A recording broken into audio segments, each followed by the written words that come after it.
U Brčko je stigla srebrna odbojkašica Brankica Mihajlović. Nakon sinoćnjeg spektakularnog dočeka srpskih sportista u Beogradu, Brankica je kući stigla večeras oko 19 časova. U rodnom gradu dočekali su je porodice, sugrađani i predsjednik Srpske Milorad Dodik. Nakon kraćeg odmora, Srpska olimpijka odlazi u Kinu gdje očekuje potpisivanje ugovora sa jednim odbojkaškim klubom.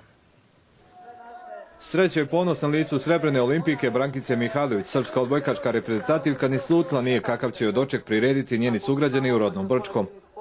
Zaista fenomenalan osjećaj, jedan od najljepših definitivno u mojoj karijeri do sada. Što bi rekao i sportsko i van terena.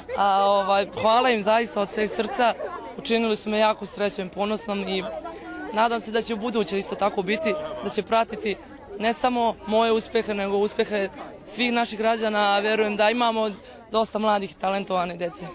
Njen uspjeh za Brčake bit će putokaz novim generacijama, da san jednog dana može postati java. Ona je ponos ovog grada, ponos je ove države, ponos je srpskog naroda.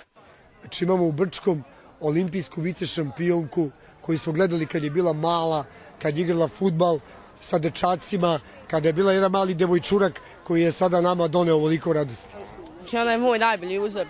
Mislim da svaki čovjek, svaki građanin našeg grada, mislim da mora da se zaista jedan cilj kao ona što je radila svog samog djetinjstva. Brankicu Mihajlović u rodnom Brčkom večeras je pozdravilo na hiljade Brčaka. Javni doček priređen je u organizaciji predsjednika Skupštine distrikta Brčko Đorđa Kojića.